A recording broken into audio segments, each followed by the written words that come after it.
नमस्कार दोस्तों, स्वागत है आपका हमारे इस YouTube मंच पर। दोस्तों, आज चुनाव आयोग में जो दो रिक्तियां थी, एक रिक्ति एक अनूप चंद्र पांडे नाम के चुनाव आयुक्त के रिटायरमेंट के साथ हुई थी और दूसरी रिक्ति अरुण गोयल नाम के चुनाव आयुक्त के अचानक दिए गए बेहद रहस्यपूर्ण परिस्थितियों में दिए गए इस्तीफे के कारण हुई। लोकसभा चुनाव सर पर और चुनाव आयोग 3 सदस्यों की जगह 1 सदस्यीय बन गया था। लेकिन आज आनन फानन में दो चुनाव आयुक्तों की नियुक्ति हुई है। एक का नाम सुखबीर सिंह संधू है तो दूसरे का नाम ज्ञानेश कुमार है। Sukhbir Singh Sandhu BJP ruled state Uttarakhand के चीफ सेक्रेटरी रहे। नितिन गडकरी के अधीन आने वाले national highway authority of India यानी एनएचएआई में उन्होंने काम किया और उसके बाद रिटायरमेंट के बाद उन्हें मुख्य चुनाव आयुक्त बनाया गया है। उसके अलावा ज्ञानेश कुमार को भी चुनाव आयुक्त बनाया गया है। ज्ञानेश कुमार को खास तौर पर अमित शाह का विश्वास पात्र माना जाता है। वैसे भी बीजेपी रूल्ड स्टेट और सेंट्रल मिनिस्ट्री में जितने आईएएस अधिकारी आजकल काम कर रहे हैं और सरकार की गुड बुक में माने जाते हैं, उन्हें मोटे तौर पर अमित शाह का विश्वासी ही माना जाता है। लेकिन ज्ञानेश कुमार के बारे में कहा जा रहा है, उनके बारे में जो खबरें आ रही है कि ज्ञानेश कुमार केरल कैडर के आईएएस अधिकारी हैं। ज्ञानेश कुमार ने राम जन्मभूमि तीर्थ ट्रस्ट उस पर भी गृह मंत्रालय में रहते हुए काम किया और जब 5 अगस्त 2019 को धारा 370 के 3 सेक्शन में से एक सेक्शन यानी सेक्शन बी को निष्प्रभावी किया गया, उसके बाद कश्मीर डेस्क पर भी मिनिस्ट्री ऑफ होम अफेयर्स यानी गृह मंत्रालय में काम किया। फिर उसके बाद ज्ञानेश कुमार की एक दूसरी भूमिका एक नए बनाए गए मंत्रालय में सचिव के तौर पर हो गई, जिस मंत्रालय का नाम था सहकारिता मंत्रालय। कृषि मंत्रालय से अलग कर इस मंत्रालय को एक जमाने में एक सहकारिता बैंक के साथ जुड़े रहे अमित शाह को दिया गया। तो अमित शाह के कितने करीबी हैं, मिनिस्ट्री ऑफ होम अफेयर्स यानी गृह मंत्रालय में भी उनकी पूछ और उसके बाद कोऑपरेटिव मंत्रालय में भी उनकी पूछ और रिटायरमेंट के बाद अब चुनाव आयोग में भी उनकी पूछ।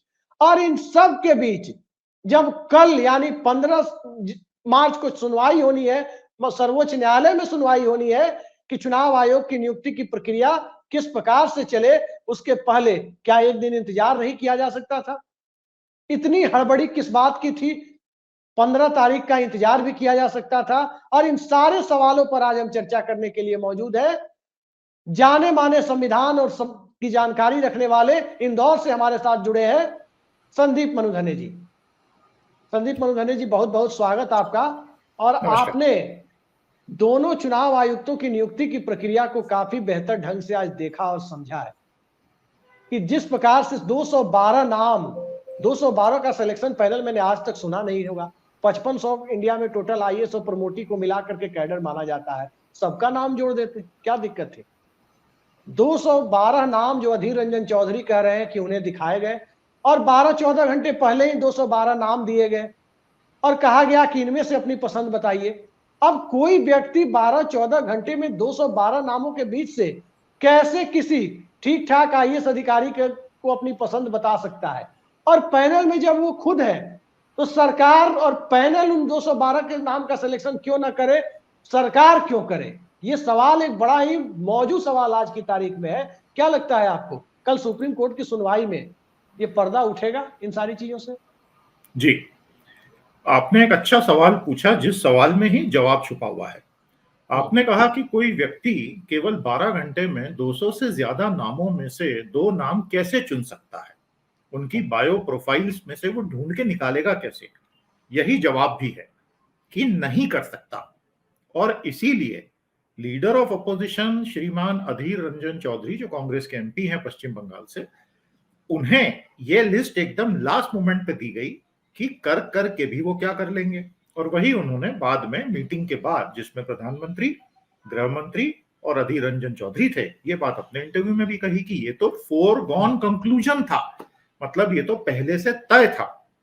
अब यहां पर बात बड़ी गंभीर इसलिए हो जाती है कि वर्तमान चुनाव आयोग पर बहुत बड़े बड़े सवालिया निशान लगे हुए। 3 बड़े सवालिया निशान जो इलेक्शन कमीशन पर लगे हुए हैं आज की तारीख में। सबसे पहला, इलेक्टोरल बॉन्ड में उसकी बड़ी संदेहास्पद भूमिका पहले दिन से। वो बहुत बड़ा टॉपिक है और उस पर हमने अलग से कई बार चर्चा की, हालांकि अभी तो कल वो डेटा देंगे। दूसरा बड़ा सवालिया निशान है जिस प्रकार से चुनाव की प्लानिंग हो रही है आजकल, जो अलग अलग चरणों में होता है, जिसको कहते हैं कि वो केवल सत्तारूढ़ पार्टी की सहूलियत के हिसाब से तारीखें तय कर देता है। ये आरोप बार बार लगने के बावजूद 10 सालों में चुनाव आयोग ने उस पर कोई बड़ा कदम तो उठाया नहीं। और तीसरा बड़ा जो एक प्रश्न लगा हुआ है वो है ईवीएम का और उनकी पूरी निष्पक्षता का। अब जब भारत जैसे 140 करोड़ लोगों के लोकतंत्र में, जहां 98 करोड़ वोटर के आसपास हैं, अगर आपकी चुनाव प्रक्रिया जो 70 सालों में दुनिया भर में डंका बजाती हुई आई है, जो बहुत बड़ी बात है, हमारे देश के लिए गौरव की बात है, उस पर अगर आज इतने बड़े सवालिया निशान लगे हैं, तो चुनाव आयुक्तों की नियुक्ति तो पूरी तरह से पारदर्शी होनी चाहिए और हर संदेह के घेरे से बाहर होनी चाहिए। आइडियली अगर आप एक आदर्श रूप में मुझसे पूछें, तीनों चुनाव आयुक्त जिनमें से एक मुख्य होते हैं, ऐसे लोग होने चाहिए जिनका वर्तमान सत्ता के शीर्ष पर बैठे लोगों के साथ कोई प्रत्यक्ष संबंध अपने करियर में कभी नहीं रहा हो। न तो उन्होंने उनके साथ डायरेक्टली उनके अंडर किसी मंत्रालय में काम किया हो, न वो किसी भी प्रकार उनसे जुड़े हुए हो। जैसे कि अंग्रेजी में एक बड़ी अच्छी कहावत है, seizures wife should also be above suspicion. न केवल सीजर बल्कि सीजर। अब यहां तो उसका ठीक उल्टा हो रहा है। यहां अब हम देख रहे हैं कि प्रमुख संवैधानिक पदों पर केवल ऐसे लोगों की नियुक्ति हो रही है जो एक विशेष धारा से आ रहे हैं, कुछ लोगों के साथ जिन्होंने बड़ी चीजों पर काम किया है। मैं ये नहीं कह रहा हूं कि नरेंद्र मोदी जी जब सीएम थे गुजरात के तो उनके नीचे काम किया तो उनको आगे बड़े पद नहीं दिए जाने चाहिए, बिल्कुल नहीं। मैं ये भी नहीं कह रहा हूं कि अमित शाह जी के कोऑपरेशन मिनिस्ट्री के सहकारिता मंत्रालय में काम किए व्यक्ति को बड़ा पद नहीं दिया जाना चाहिए, मैं ये भी नहीं कह रहा हूं। मैं सिर्फ ये कह रहा हूं कि ये पूरी तरह से संवैधानिक निकाय जिसका तटस्थ होना, निष्पक्ष होना अति आवश्यक है लोकतंत्र की आत्मा के लिए, कम से कम वहां ऐसे लोग लाए जाने चाहिए जो इन संदेहों से परे हो। दुर्भाग्य से आज हम इसका उल्टा होता हुआ देख रहे हैं। जी, एक सवाल इससे जुड़ा हुआ ये है कि सर्वोच्च न्यायालय ने इसी वर्ष 2023 के मार्च में, यानी एक साल पहले, ये फैसला दिया था कि जब तक संसद चुनाव आयोग के नियुक्ति की प्रक्रिया से संबंधित कोई कानून नहीं बना देती, तब तक एक एडहॉक कमेटी चुनाव आयुक्तों का सिलेक्शन करेगी। सीसी और जो दूसरे हैं उनमें प्रधानमंत्री, चीफ जस्टिस ऑफ इंडिया और लीडर ऑफ अपोजिशन होंगे। सरकार ने सुप्रीम कोर्ट के दिशा निर्देशों के मुताबिक कानून तो बनाया, कानून में सरकार का 2-1 का बहुमत कर दिया और सीजेआई की जगह लॉ मिनिस्टर को ला दिया, यानी प्रधानमंत्री और उनकी कैबिनेट का एक मेंबर और प्लस लीडर ऑफ अपोजिशन। और उसी पैनल ने आज सिलेक्शन किया है दोनों चुनाव आयुक्तों का। और इसी कानून को, इसी विधान को चैलेंज करने के लिए जया ठाकुर और एडीआर की याचिका सुप्रीम कोर्ट में गई, उस स्वीकृत भी हो गई और उस याचिका पर कल यानी 15 मार्च को सुनवाई भी है कि आखिर सीजीआई को इस पैनल से कैसे बाहर किया गया। और यही हो रहा है अब आज का तो प्रत्यक्षम किम प्रमाणम, अब क्या कहा जाए कि 212 नाम दे दिए गए। वर्ल्ड कप के लिए चयनकर्ता बैठे हो कि आज टीम का सिलेक्शन करना है 15 मेंबर का, 500 खिलाड़ियों के नाम रणजी ट्रॉफी के दे दिए जाए कि आप इनमें से सिलेक्शन कीजिए। सुप्रीम कोर्ट की सुनवाई के पहले एक दिन पहले करने की हड़बड़ी क्या थी? कौन सा पहाड़ टूट जाता, जमीन फट जाता, आसमान फट जाता, क्या हो जाता? देखिए, अभी अभी सुप्रीम कोर्ट के दिए निर्णयों से थोड़ी सी खलबली है। इलेक्टोरल बॉन्ड का निर्णय सरकार ने उम्मीद नहीं की थी। एसबीआई ने जिस तरह का रिलक्टेंस दिखाया था, तो सरकार की यह उम्मीद रही होगी कि किसी तरह 7 दिन 10 दिन ये मामला टलेगा जब तक चुनावों की घोषणा होगी और उस गहमा गहमी में ये मुद्दे गौण हो जाएंगे। लेकिन वैसा हुआ नहीं। चीफ जस्टिस ने ऐसा डंडा चलाया कानून का कि मजबूरी में सारा डेटा बाहर आ गया। सरकार ने इस बात को भांप लिया था। सरकार को इस बात की बहुत चिंता रही होगी। आज की उनकी निर्णय से ये समझ में आता है कि अगर गलती से सुप्रीम कोर्ट ने उस कानून पर स्टे दे दिया जिसमें सीजेआई को 3 सदस्यीय निकाय से बाहर कर दिया गया था, तो बहुत गड़बड़ हो जाएगी। तुरंत सीजेआई को अंदर लाना पड़ेगा क्योंकि चुनाव को डिले कर नहीं सकते हैं। नया ऑर्डिनेंस अब लाने की कोई स्थिति बहुत ही विकट हो जाएगी। तो इसलिए सरकार ने आनन फानन में हियरिंग के एक दिन पहले रातों रात 212 नाम एलओपी को भेजे कि भाई इसमें से बता दो कौन से 2 नाम 6 नाम हैं, और खुद मीटिंग में 2-1 की मेजोरिटी से बता दिया कि भाई अब हमारे ज्ञानेश कुमार जी और संधू साहब हैं, ये हमारे अगले। अब उसमें डिसेंट नोट अधीर रंजन चौधरी जी ने दे दिया है, लेकिन अब 2-1 की मेजोरिटी है तो कुछ हो भी नहीं सकता है। लब्बो लुआब यह है सब कुछ कहने का, सरकार किसी भी तरह चुनाव की प्रक्रिया को अपने नियंत्रण में रखना चाहती है। अब ये तो मैंने थोड़ी सी कड़क बात कह दी, लेकिन इसका एक सबूत है। इसका एक सबूत यह है कि भारत के इतिहास में अभी तक केवल 3 बार चुनाव आयुक्तों ने खुद होके त्यागपत्र दिया है, और उनमें से 2 बार त्यागपत्र पिछले 4 सालों में हुए हैं। जी 75 साल में 3 त्यागपत्र हुए, 2 पिछले 4। अशोक लवासा जी का अगस्त 2020 में चुनाव आयोग छोड़ के जाने का जो पूरा हादसा रहा वो कौन भूल सकता है। किन हालातों में उनको छोड़ना पड़ा वो किसी से भी छुपा हुआ नहीं है। उन्होंने अपना चीफ इलेक्शन कमिश्नर बनने का करियर पाथ भी त्याग दिया, वो अगले सीईसी बनने वाले थे, लेकिन क्योंकि 2019 के चुनाव में उन्होंने खुलकर बीजेपी और स्वयं नरेंद्र मोदी जी की चुनावी रणनीतियों पर बहुत सवाल उठाए थे कि ये गलत हो रहा है, ये मॉडल कोड का हनन हो रहा है, ये तो बहुत खलबली मच गई थी। उस वक्त बीजेपी बहुत हैरान परेशान थी कि कोई हम पे उंगली कैसे उठा सकता है, और चुनाव संपन्न होने के बाद ऐसी परिस्थितियों का निर्माण कर दिया गया, जो तब के अखबारों में काफी रिपोर्ट भी हुई थी कि लवासा जी को जाना पड़ा, और फिर अब पांडे जी ने त्यागपत्र दे दिया। अगर आप इन सारे डॉट्स को जब कनेक्ट करते हैं ना, देखिए आइसोलेशन में कोई एक इंसिडेंस को जब हम देखते हैं तो उससे पूरी कहानी सामने अक्सर नहीं आ पाती है, लेकिन जब आप व्यापकता में, समग्रता में चीजों को देखते हैं, सारे तिनकों को जोड़ते हैं, तो कहानी साफ हो जाती है। कहानी यह है कि मॉडल कोड ऑफ कंडक्ट लगने के बाद कार्रवाई तो हो, लेकिन केवल गैर सत्तारूढ़ दल के राजनेताओं पर हो, और वही इस बार होगा। हाँ, सुप्रीम कोर्ट में आने वाले दिनों में हियरिंग में अगर ये सब कुछ पलट जाए और ये नियुक्तियां निरस्त हो जाएं तो बात अलग है, वो मुझे पता नहीं है, वो तो भविष्य के गर्भ में छुपा हुआ है। क्या नियुक्तियां निरस्त भी कर सकता है सुप्रीम कोर्ट? सुप्रीम कोर्ट की ताकत तो इस मामले में असीमित है। अगर उस कानून को ही निरस्त कर दिया, स्टे दे दिया, तो उस कानून के तहत किए गए सारे काम भी ऑटोमेटिकली निरस्त हो जाएंगे। तो सरकार फिलहाल अपन ये मान के चलते हैं कि ये निरस्तीकरण नहीं होगा, तो होगा अब ये कि जो आदर्श आचार संहिता लगेगी उसमें आप ये पाएंगे कि जो अपोजिशन के लोग हैं उनको तो दे दनादन नोटिस इश्यू होने वाले हैं। जैसे एक बहुत बड़ा मुद्दा कांग्रेस और राहुल गांधी ने उठाया है, जाति जनगणना का। जी, अब जाति जनगणना का मुद्दा सामाजिक न्याय से जुड़ा हुआ है, और वो कांग्रेस पार्टी और आरजेडी और एसपी और डीएमके और अन्य लोगों के लिए एक बड़ा मुद्दा भी बन चुका है। उन्होंने उसके लिए हाँ भी बोल दिया है। झारखंड में वो ऑलरेडी हो रहा है, आंध्र प्रदेश में घोषणा हो रही है, तेलंगाना में हो रही है, कर्नाटक में तो। मेरा पॉइंट ये है, अगर चुनाव आयोग चाहे तो वो एक नोटिस जारी करेगा राहुल गांधी को, आपने जातियों के आधार पे वोट मांगा, ये मॉडल कोड ऑफ कंडक्ट का हनन है, आप जाति के आधार पर वोट नहीं मांग सकते। जातीय जनगणना की बात करना पूरी शंका है कि ऐसा नोटिस आएगा।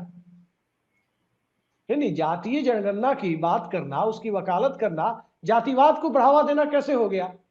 जी, ये आप जानते हैं, ये मैं जानता हूं। जातियों में सामाजिक न्याय की बात करना जातिवाद नहीं होता है। एक मजबूत जाति से आके ये दिखावा करना कि जातिवाद और जाति आधारित अत्याचार है ही नहीं, असली जातिवाद वो होता है। लेकिन ये तो आप और हम समझ रहे हैं ना। चुनाव आयोग तो जब नोटिस जारी करेगा तो वो बोलेगा आपने तो जातियों के दम पे के आधार पे वोट मांगे, ऐसा मत कीजिए। ये मेरा विचार है। हो सकता है चुनाव आयोग ऐसा नहीं भी करे, संभावना इस बात की ज्यादा है कि वो करेगा, क्योंकि कास्ट सेंसस एक ऐसा मुद्दा है जो भारतीय समाज में जातिगत असमानता के बिल्कुल कोर में जाता है। और बीजेपी एक सवाल है मनोधन्य जी, एक सवाल है, टीएन सेशन के ठीक बाद के दौर का एक वाकया आपको याद होगा। तब जीवी जी कृष्णमूर्ति और लिंगदो साहब चुनाव आयुक्त थे और गिल साहब, एमएस गिल मुख्य चुनाव आयुक्त थे। बिल्कुल। शिवसेना प्रमुख बाल ठाकरे का मताधिकार 5 सालों के लिए स्थगित कर दिया गया था। उनको 5 सालों तक एज ए वोटर वोट डालने पर रोक लगा दी गई थी। ये 97 का फैसला है जी। और उस वक्त चुनाव आयोग में कोई आईएएस अधिकारी नहीं थे, ये जीवीजी कृष्णमूर्ति साहब कोई आईएएस नहीं थे, लिंगदो साहब बिहार कैडर के आईएएस थे। उस वक्त कृष्णमूर्ति साहब का ही बताया जाता है कि उन्हीं का प्रपोजल था कि नहीं, कड़ा एक्शन लेना। आज की तारीख में चूंकि वो लोग भी ब्यूरोक्रेट थे, 3 में से 2, आज तो तीनों ब्यूरोक्रेट है। और उसके 1 साल बाद उसी चुनाव आयोग, वही तीनों व्यक्ति, जब बैलेट पेपर से वोटिंग होती थी, मैंने डेटा चेक किया, रिकॉर्ड चेक किया, 16, 22 और 28 फरवरी 3 फेज में पूरे देश का इलेक्शन हो गया। बिल्कुल। 4 और 5 मार्च को मतगणना भी हो गई, 3 और 4 मार्च को मतगणना भी हो गई। यानी 16 फरवरी से 4 मार्च, 28 दिन की फरवरी, 13 दिन और 4 17 दिनों में पूरी चुनाव प्रक्रिया हो गई। और आज कहा जाता है समय बचेगा, मशीन लाई गई। तो पिछले लोकसभा चुनाव का आंकड़ा मैं आपके सामने रख दूं। पहले चरण का मतदान 11 अप्रैल को 2019 में और मतगणना 23 मई को, यानी 43 डेज टोटल, 43 दिनों का प्रोसेस ये मशीन से चल रहा है। क्या इन सब बुनियादी सवालों को जब सुप्रीम कोर्ट में चुनाव आयोग और चुनाव प्रक्रिया से संबंधित सवाल उठते हैं, आयोग में नियुक्ति से संबंधित सवाल उठते हैं, तो क्या चुनाव आयोग में किस तरह की चीजें हो रही है, इसको देख के सुप्रीम कोर्ट या सिविल सोसाइटी के लोग जो सुप्रीम कोर्ट में जाते हैं, इन सब चीजों को रेज करते हैं? ये बातें सड़कों पे भी उठाई जा रही हैं। आज भी दिल्ली में एक बहुत बड़ी सभा हुई जिसमें विपक्ष के नेता, सुप्रीम कोर्ट के वकीलों ने भी ये बोला कि ईवीएम में जो धांधली हो रही है उनमें से हम भविष्य में एक एक को पकड़ पाएंगे फ्रॉड में और उनको लंबी सजाएं भी करवाएंगे। मामला बहुत गंभीर है। देखिए, बैलेट पेपर वर्सेस ईवीएम बहुत बड़ा मुद्दा है, लेकिन मैं उसको बिल्कुल संक्षेप में बता देता हूँ। हमने, जब मैं एडल्ट हुआ तब से अनेक चुनाव देखे जो बैलेट पेपर पे होते थे। कुछ बूथों पर मतपत्र और मतपेटियां लूटने की घटनाएं होती थी, बिल्कुल होती थी, लेकिन वहां पर फिर चुनाव कैंसिल होके फिर से होते थे, तो चुनाव फिर से कंडक्ट हो जाते थे। और टीएन सेशन के आने के बाद, मुझे आज भी याद है 1990s का दशक, जब टीएन सेशन की ऐसी धमक बन गई थी कि बूथ कैप्चरिंग की घटनाएं लगभग 99% घट चुकी थी। लेकिन ईवीएम में एक बहुत बड़ा प्रॉब्लम यह है कि अगर किसी भी तरह का फ्रॉड हो रहा है तो आपको पता भी नहीं चलना है। ईवीएम को लेकर मेरी सबसे बड़ी आपत्ति यह है कि यदि आपने आज चुनाव करवाया, आप कल उसकी काउंटिंग क्यों नहीं करते हैं? बेटियों को स्ट्रांग रूम में रखा जा रहा है 7 दिन, 10 दिन, 15 दिन, 20 दिन। 11 मई को जो चुनाव हुआ उसे तो 11 अप्रैल को तो 42 दिन तक था। तो भाई, आपको वहां अगर इतने दिनों तक उन कंप्यूटराइज मशीनों को बंद करके रखना है बंदूक के साए में, तो आप मतपत्र से ही करवा लेते ना। ये जो प्रॉब्लम है कि आप ईवीएम्स को कई हफ्तों बंद करके रख देते हो, ये बहुत सारे सवालों को जन्म देता है कि ऐसा क्या हो रहा है। इस पे बहुत सारे लोग हैं जिन्होंने टेक्निकल रूप से बहुत सवाल उठाए कि किसी आरएफ डिवाइस से उनको पहले से मैनिपुलेट या बाद में मैनिपुलेट, मेरे पास उसके कोई सबूत नहीं है। लेकिन मेरा सवाल ईवीएम पर बहुत ही फंडामेंटल है, और वो ये है कि मेरा वोट किसको गया मैं ये देख नहीं सकता हूं जी। वो इलेक्ट्रॉनिकली रजिस्टर कहां हुआ जी। इसमें चुनाव आयोग के मुद्दे पर ही लौटते हैं। दिनेश गोस्वामी समिति बनी थी 1990 में इलेक्टोरल रिफॉर्म्स पर। दिनेश गोस्वामी समिति ने रेकमेंड किया, उस समय वो लॉ मिनिस्टर थे नेशनल फ्रंट गवर्नमेंट में, उन्होंने रेकमेंड किया कि चुनाव आयुक्तों की नियुक्ति की प्रक्रिया में सीजेआई को, चीफ जस्टिस ऑफ इंडिया को होना चाहिए।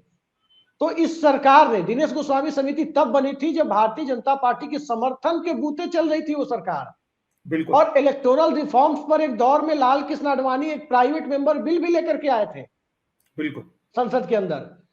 तो उस पार्टी की सरकार जब पूर्ण बहुमत से दिल्ली में है, केंद्र में है, तो उस हालात में आखिर सरकार ऐसा काम क्यों कर रही है कि चुनाव आयुक्त की नियुक्ति की प्रक्रिया पारदर्शी नहीं है। और इसके साथ एक दूसरी चीज मैं आपको याद दिला दूं, 1998 में जब अटल बिहारी वाजपेयी सरकार बनी थी तो इलेक्टोरल रिफॉर्म्स पर दिनेश गोस्वामी कमेटी के पुनरीक्षण के लिए एक नई कमेटी बनाई, इंद्रजीत गुप्ता कमेटी, अटल बिहारी वाजपेयी गवर्नमेंट ने बनाई। और इंद्रजीत गुप्ता कमेटी ने भी दिनेश गोस्वामी समिति के तमाम सिफारिशों में से अधिकांश पर अमल में लाने के लिए वकालत की। बावजूद इसके ये सरकार ट्रांसपेरेंसी के नाम से भागती क्यों है, और सीजेआई को बाहर रखने जी का जो कदम लिया गया, उस जी परिप्रेक्ष्य में आज के दोनों चुनाव आयुक्तों की नियुक्ति को, कम से कम लोकसभा चुनाव जब सर पर है, किस तरह से आप देख रहे हैं? 3 बातें बताऊंगा। पहली जी। बात यह है कि 20 और 25 साल पहले की बीजेपी को अगर आप 2024 की बीजेपी से कंपेयर कर रहे हैं तो ये तुलना ही मूल रूप से गलत है। बीजेपी बदल चुकी है। अब बीजेपी अपने आप में केवल नरेंद्र मोदी जी के साथ ही आइडेंटिफाई होती है। पहले ऐसा नहीं था। बीजेपी का पूरा ढांचा बहुत हद तक केंद्रीयकृत तो रहा, लेकिन बहुत सारा विकेंद्रीकरण भी उसमें था। आज केवल केवल 2 लोग ही बीजेपी हैं। पहला मुद्दा तो यह है कि यह बदलाव क्यों आया, और यह सब जानते हैं, सबने देखा, मैंने कोई नई बात नहीं बताई। दूसरा पॉइंट यह है कि हमारे संविधान में निहित जो मूल तत्व है, बेसिक स्ट्रक्चर डॉक्ट्रिन के टॉप 10 में से जो एक है, चेक्स एंड बैलेंसेस, वर्तमान सरकार उसे नहीं मानती है। मेजॉरिटी सरकार और मेजॉरिटेरियन सरकार में यही फर्क होता है। बहुमत की सरकार और बहुमत की दादागिरी चलेगी वाली सरकार की सोच रखने वाली सरकार बहुत अलग होती हैं। Majority can never be a license for majoritarianism. हमारा संविधान ये सुनिश्चित करता है, लेकिन अगर कोई माने नहीं तो क्या करेंगे? तो संतुलन और नियंत्रण ये सरकार नहीं मानती है। इसका मानना है कि हमें चुन के भेजा गया है, अब हमने जो बोल दिया वो अंतिम वाक्य। लेकिन ऐसा नहीं है। भारत के संविधान जिस पे हाथ रख के, शपथ लेके, जिसके सामने दंडवत प्रणाम करके आप सत्ता में आए हैं, you are killing the same constitution by 1000 cuts, which is very despicable. ऐसा नहीं होना चाहिए, लेकिन हो रहा एक है। छोटी सी घटना आपको याद दिला दूं, कुछ दिनों पहले की है। मुंबई हाईकोर्ट ने चुनाव आयोग को लताड़ लगाई। चुनाव आयोग ने मुंबई हाईकोर्ट में कहा कि इतने सारे चुनाव थे कि पुणे का by election, Pune Lok Sabha seat का, पार्लियामेंट्री सीट का बाई इलेक्शन चुनाव आयोग भूल गया। इसी सिस्टम से चुने हुए चुनाव आयुक्तों वाला चुनाव आयोग लोकसभा का बाई इलेक्शन भूल जाता है। बिल्कुल। कैसे इन दोनों पर एतबार किया जाए कि चुनाव आयुक्त, ये दोनों चुनाव आयुक्त और मौजूदा सीईसी के साथ मिलकर के चुनाव प्रक्रिया को निष्पक्ष तरीके से करा पाएंगे? देखिए, हम तो भारत के नागरिक और लोकतंत्र और संविधान में आस्था रखने वाले लोग तो सिर्फ ये प्रार्थना कर सकते हैं कि ये तीनों मिलके पूरी तरह निष्पक्षता से लोकसभा 24 के चुनाव को अंजाम दें। हम तो सब ये चाहते हैं, लेकिन जो प्रमाण इकट्ठे होते जा रहे हैं पिछले कई सालों से, वो हमें भयभीत करते हैं कि शायद ऐसा नहीं होगा।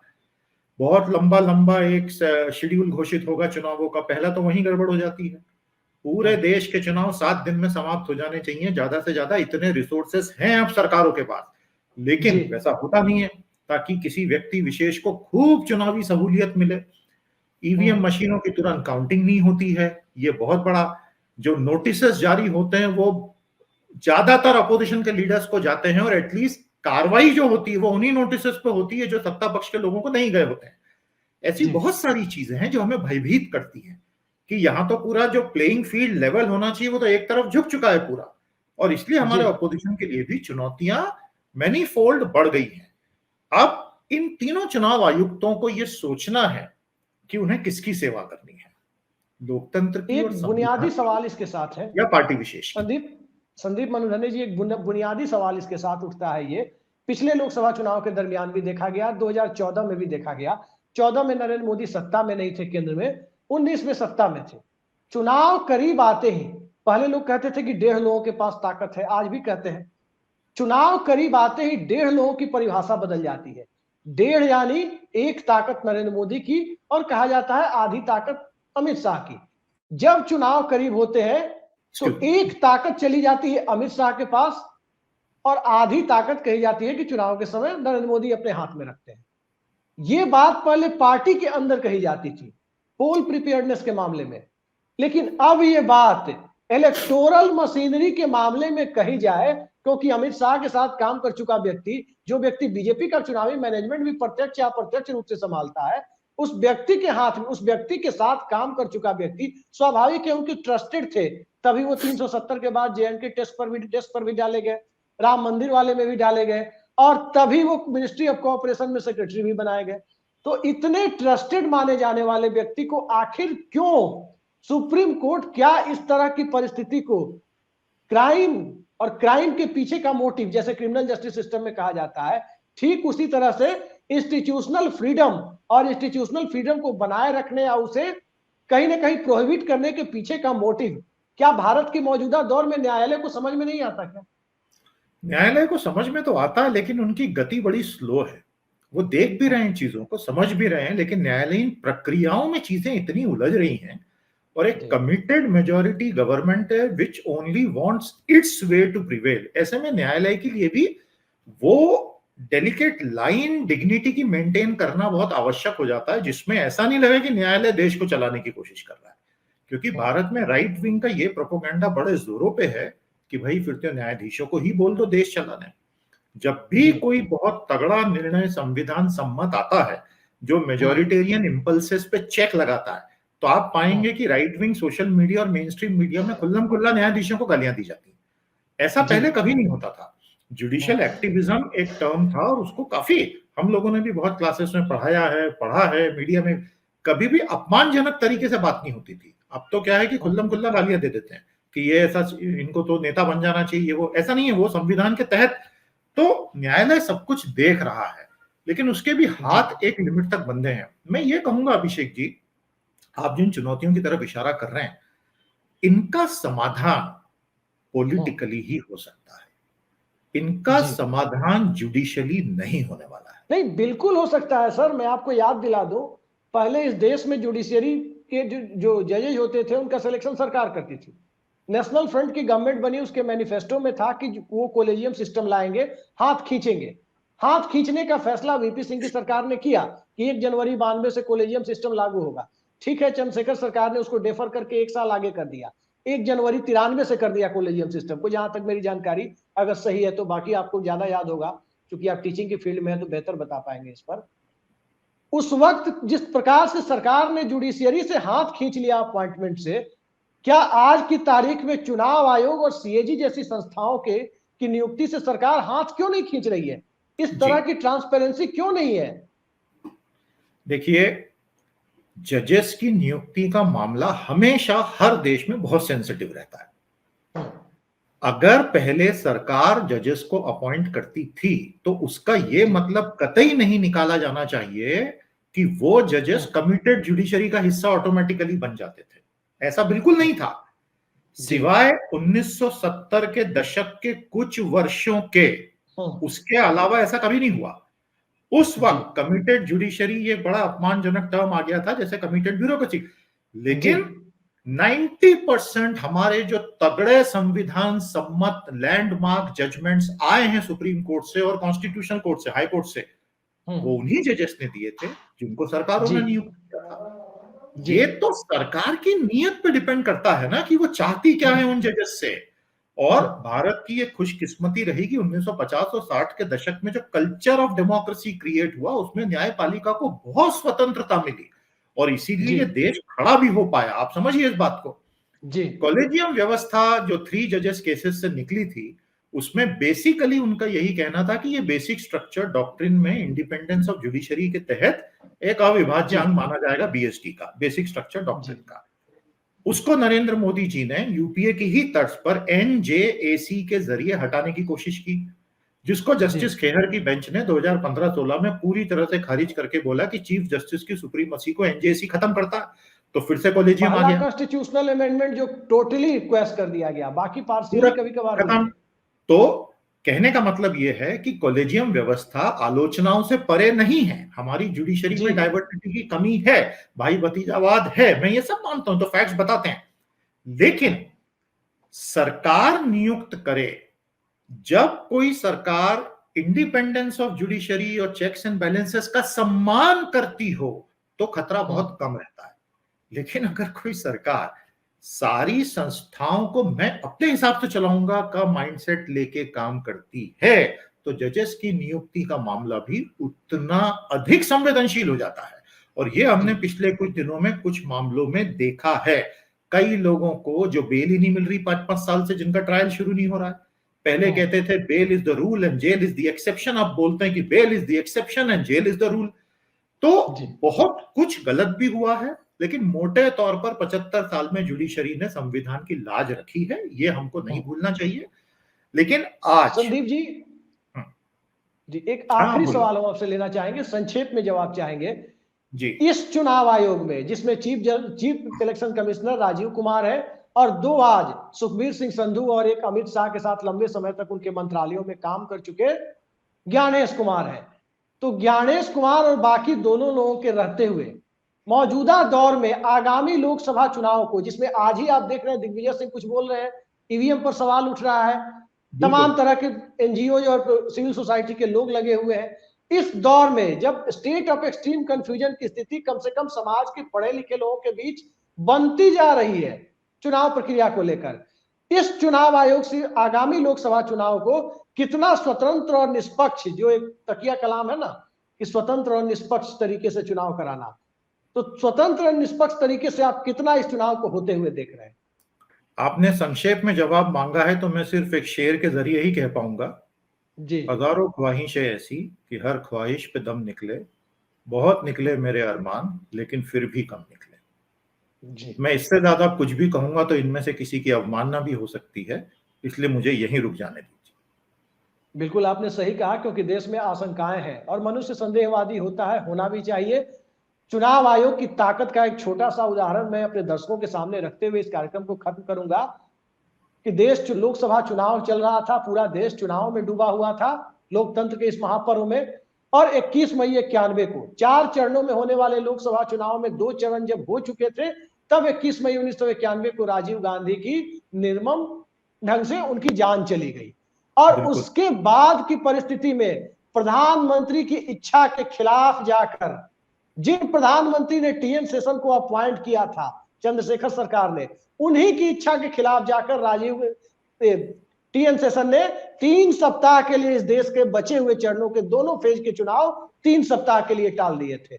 ये होती है चुनाव आयोग की ताकत, और चुनाव आयोग की इस ताकत के आगे आपने ये भी देखा है कि एक जिलाधिकारी जो चुनाव आयोग के समय रिटर्निंग ऑफिसर के तहत के पद के तहत चुनाव आयोग के अधीन एक जिम्मेदारी निभा रहा होता है, पटना में गौतम गोस्वामी ने लाल कृष्ण आडवाणी के हाथ से माइक छीन लिया था कि 10:30 बज गए, अब आप सभा को संबोधित नहीं कर सकते। आज इस तरह के अधिकारियों की कमी है, तो क्या टीएन शेषन और एमएस गिल या जेम लिंगदो जैसे व्यक्ति हैं ये तीनों?